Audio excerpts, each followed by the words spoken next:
আসসালামু আলাইকুম। বাংলাদেশ বেতার, গোপালগঞ্জ। খবর পড়ছি রুচিরা বিশ্বাস। মৎস্য খাতকে সমৃদ্ধ করবে কর্মসংস্থান সৃষ্টি ও বৈদেশিক মুদ্রা অর্জনে নতুন বাজার খুঁজে বের করতে উদ্যোক্তাদের প্রতি আহ্বান জানিয়েছেন প্রধানমন্ত্রী তারেক রহমান। গতকাল কিশোরগঞ্জের কটিয়াদীর আচমিতা জর্জ ইনস্টিটিউটের মিনি স্টেডিয়ামে জাতীয় মৎস্য সপ্তাহ ২০২৬-এর উদ্বোধনী অনুষ্ঠানে তিনি এ আহ্বান জানান। প্রধানমন্ত্রী বলেন, দেশের নদী নালা, খাল বিল, পুকুর ও হাওর সংস্কার করে মাছের পোনা ছাড়া হচ্ছে। এসব জলাশয় ব্যবহারের সুযোগ বেকার তরুণদের মধ্যে বণ্টন করা হবে। এতে তাদের কর্মসংস্থান ও স্বাবলম্বী হওয়ার সুযোগ তৈরি হবে। তিনি জানান, ২০২৫-২৬ অর্থ বছরে প্রায় ৫২টি দেশে মৎস্য ও মৎস্যজাত পণ্য রপ্তানি করে বাংলাদেশ ৬,০০০ কোটি টাকার বেশি বৈদেশিক মুদ্রা অর্জন করেছে।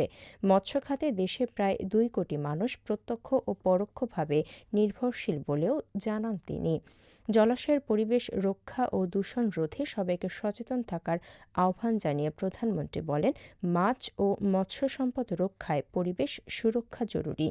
অনুষ্ঠানে ১৩টি ক্যাটাগরিতে ১৪ ব্যক্তি ও প্রতিষ্ঠানকে জাতীয় মৎস্য পদক দেওয়া হয়। মাদারীপুর জেলার বিভিন্ন এলাকায় থাকা খেলার মাঠগুলো পুনরুদ্ধার করে খেলাধুলার উপযোগী করে তোলা হবে বলে জানিয়েছেন মাদারীপুর ৩ আসনের সংসদ সদস্য আনিসুর রহমান খোকন তালুকদার। গতকাল বিকেলে কালকিনির সৈয়দ আবুল হোসেন কলেজ মাঠে প্রধানমন্ত্রী তারেক রহমান ফুটবল টুর্নামেন্ট ২০২৬-এর উদ্বোধনী অনুষ্ঠানে প্রধান অতিথির বক্তব্যে তিনি এ কথা বলেন।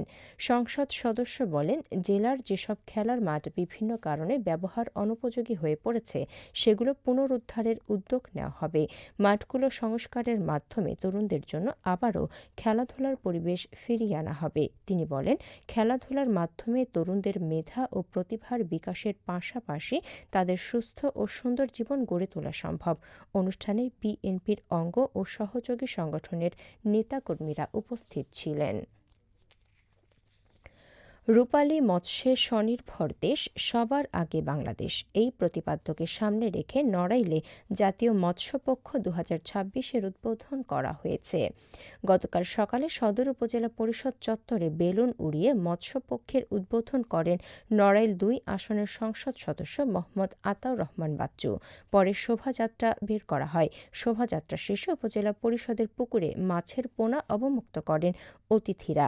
পরে উপজেলা পরিষদ মিলনায়তনে আলোচনা সভায় বক্তারা বলেন, পুষ্টি চাহিদা পূরণ, কর্মসংস্থান ও অর্থনৈতিক উন্নয়নে মৎস্য খাত গুরুত্বপূর্ণ ভূমিকা রাখছে। আধুনিক প্রযুক্তি ও টেকসই পদ্ধতিতে মাছ চাষের ওপর গুরুত্বারোপ করেন তারা। সভা শেষে মৎস্য উৎপাদনে বিশেষ অবদানের জন্য ৩ জন চাষীকে সম্মাননা দেওয়া হয়। এদিকে নড়াইলের লোহাগড়ায়ও জাতীয় মৎস্যপক্ষের উদ্বোধন করা হয়েছে। এ উপলক্ষে গতকাল সকালে উপজেলা পরিষদ চত্বর থেকে একটি বর্ণাঢ্য র্যালি বের হয়ে শহরের প্রধান প্রধান সড়ক প্রদক্ষিণ করে। পরে উপজেলা পরিষদ মিলনায়তনে অনুষ্ঠিত আলোচনা সভা অনুষ্ঠিত হয়। উপজেলা নির্বাহী কর্মকর্তা এস এম মুস্তাফিজুর রহমান সভায় সভাপতিত্ব করেন। এতে উপজেলা কৃষি কর্মকর্তা, মৎস্য কর্মকর্তা, বিভিন্ন রাজনৈতিক দলের নেতৃবৃন্দ, মৎস্য চাষী ও মৎস্যজীবীরা উপস্থিত ছিলেন। আলোচনা শেষে মৎস্য চাষীদের মাঝে পুরস্কার বিতরণ করা হয়। পরে লোহাগড়া থানা পুকুরে বিভিন্ন প্রজাতির মাছের পোনা অবমুক্ত করা হয়। উপজেলা প্রশাসন ও উপজেলা মৎস্য অধিদপ্তর এর আয়োজন করে। নড়াইলের কালিয়ায় ভ্রাম্যমাণ আদালতের অভিযানে ২০,০০০ মিটার অবৈধ কারেন্ট জাল ও ৯টি চায়না দুয়ারি জাল উদ্ধার করা হয়েছে।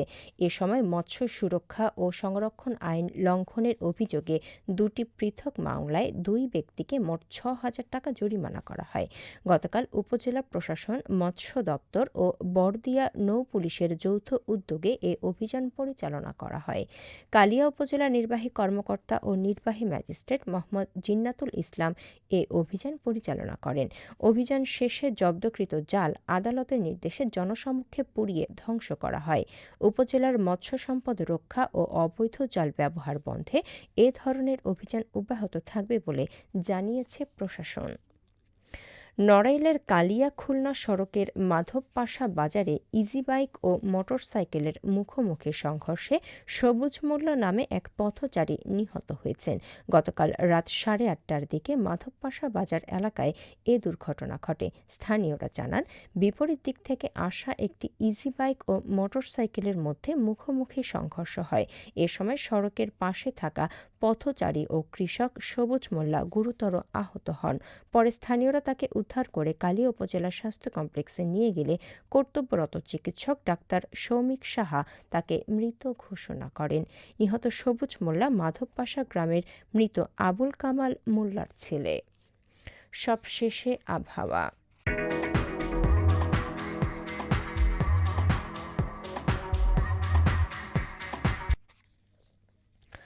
আজ বেলা ১টা পর্যন্ত দেশের অভ্যন্তরীণ নদীবন্দর সমূহের জন্য আবহাওয়ার পূর্বাভাসে বলা হয়েছে, রাজশাহী, পাবনা, ঢাকা, ফরিদপুর, যশোর, কুষ্টিয়া, খুলনা, বরিশাল, পটুয়াখালী, নোয়াখালী, কুমিল্লা, চট্টগ্রাম এবং কক্সবাজার অঞ্চলসমূহের ওপর দিয়ে দক্ষিণ অথবা দক্ষিণ পূর্ব দিক থেকে ঘন্টায় ৪৫ থেকে ৬০ কিলোমিটার বেগে অস্থায়ীভাবে দমকা অথবা ঝোড়ো হাওয়া সহ বৃষ্টি অথবা বজ্রসহ বৃষ্টি হতে পারে।